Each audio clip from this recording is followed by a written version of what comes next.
سے اولا آلہ ہمارا نبی،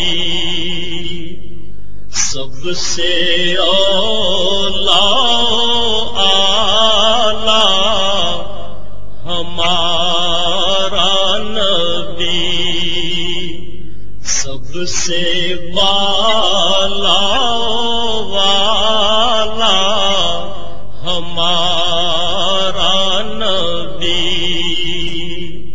اپنے مولا کا پیارا ہمارا نبی۔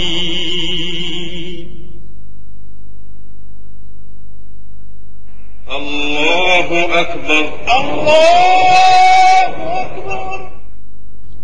مسجد کو اسلامی معاشرے میں بنیادی اہمیت حاصل ہے، جہاں عبادات کے علاوہ دیگر سماجی عوامل بھی انجام پاتے ہیں۔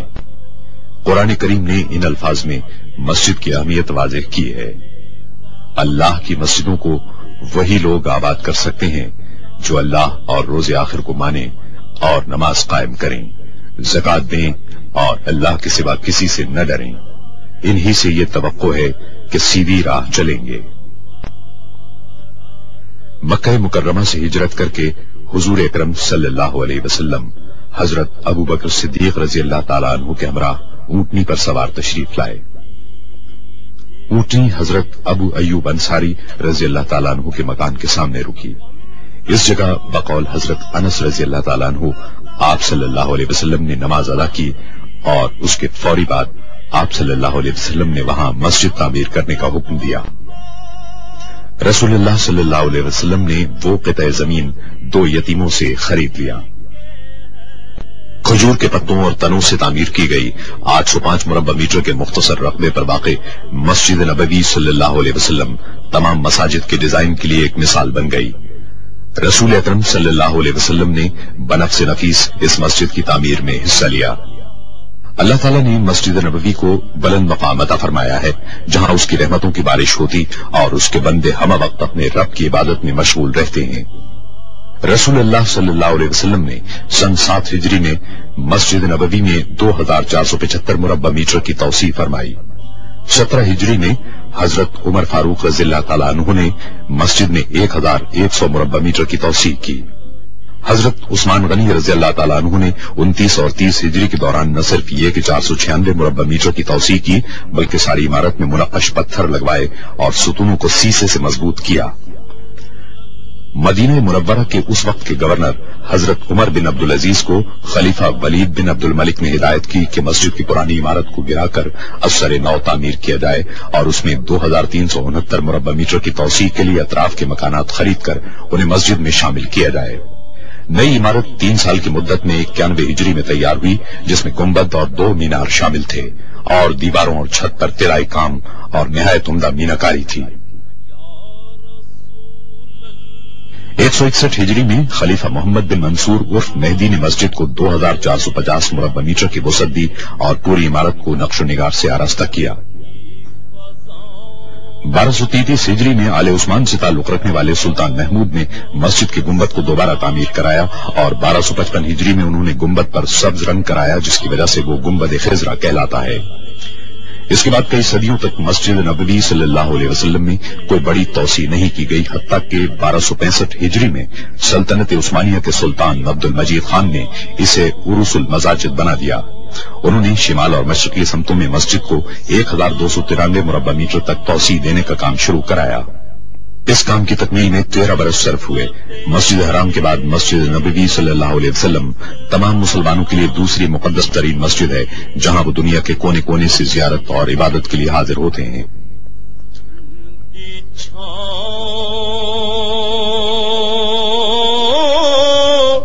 سلطان عبد المجید کے بعد مسجد میں کسی قسم کی توسیع یا تبدیلی نہیں کی جا سکی، اگرچہ یہاں آنے والوں کی تعداد میں مسلسل اضافہ ہوتا رہا۔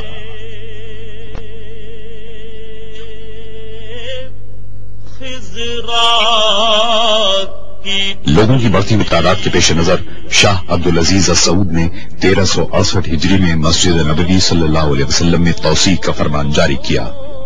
1370 ہجری میں ان کے صاحبزادے اور جانشین شاہ سعود بن عبدالعزیز نے توسیع کے کام کا سنگ بنیاد رکھا۔ یہ مسجد نبوی صلی اللہ علیہ وسلم میں پہلی سعودی توسیع تھی۔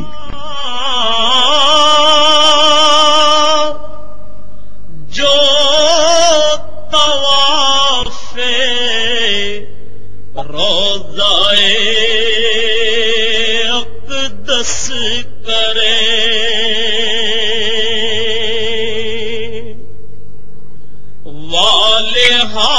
محدود آلات اور مشینری کی قلت کی وجہ سے زیادہ تر کام ہاتھ سے ہی کرنا پڑا۔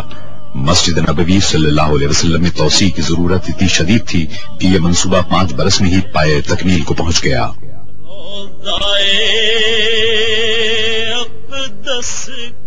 اس توسیع سے ترکی کے عثمانی دور کی مسجد کا رقبہ دگنا ہو گیا اور مسجد نبوی صلی اللہ علیہ وسلم میں تبدیلیوں کے ایک جامع عمل کا آغاز ہوا۔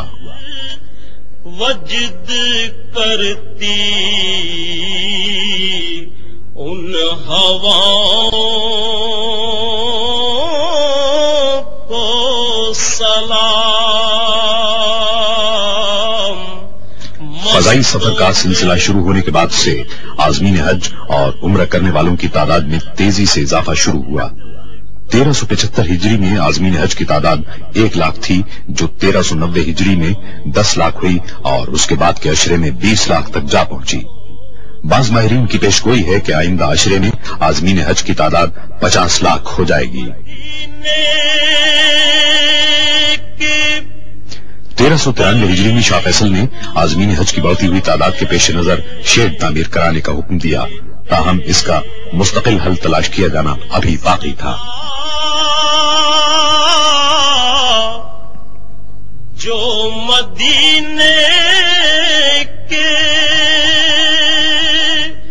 گلی کوچوں میں 1402 ہجری میں خادم حرمین الشریفین شاہ فہد بن عبدالعزیز نے مسجد نبوی صلی اللہ علیہ وسلم میں ایک مرتبہ پھر توسیع کرنے کا فرمان جاری کیا۔ خادم حرمین الشریفین کی ذاتی نگرانی میں 3 سال کے مطالعے اور جائزے کے بعد مسجد کی توسیع کا نقشہ تیار کر لیا گیا، جس کے نتیجے میں مسجد کو اس کے موجودہ رقبے کے مقابلے میں 5 گنا توسیع دینا تھا، اور رسول اللہ صلی اللہ علیہ وسلم کے دور کی مسجد کے مقابلے میں اس کی توسیع 100 گنا تھی۔ ان فقیروں 9 صفر 1405 ہجری کو خادم حرمین الشریفین نے اس عظیم الشان توسیع منصوبے کا سنگ بنیاد رکھا۔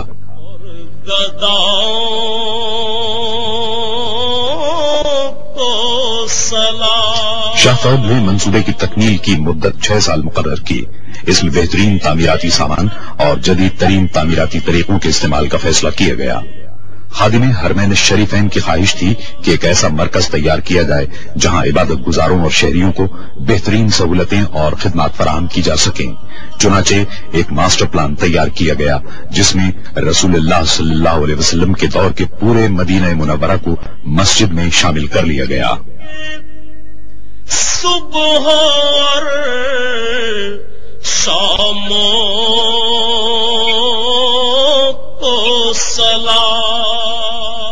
قدیم شہر صدیوں سے عازمین حج کی خدمت کر رہا تھا، لیکن ان کی بڑھتی ہوئی تعداد نے صورتحال کو پیچیدہ بنا دیا اور شہر میں جدید ترین سہولتوں کی فراہمی کے لیے مسجد نبوی صلی اللہ علیہ وسلم کی توسیع بنیادی اہمیت کی حامل تھی۔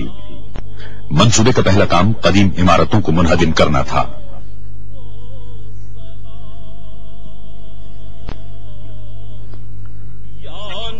منہدم کرنے کا تمام کام دھماکہ خیز مواد کے استعمال کے بغیر ہی مکمل کر لیا گیا۔ مٹی سے بنائے گئے روایتی مکان آسانی سے گرا لیے گئے، لیکن کنکریٹ سے تعمیر کی گئی جدید عمارتوں کو منہدم کرنے کا کام کہیں زیادہ مشکل اور خطرناک تھا۔ اس کا حل انجینئروں نے یہ نکالا کہ ایسی عمارتوں کی بنیادوں کو ایک خاص حد تک کمزور کر دیا جائے، جس کے بعد انہیں گرانا مشکل نہیں رہا۔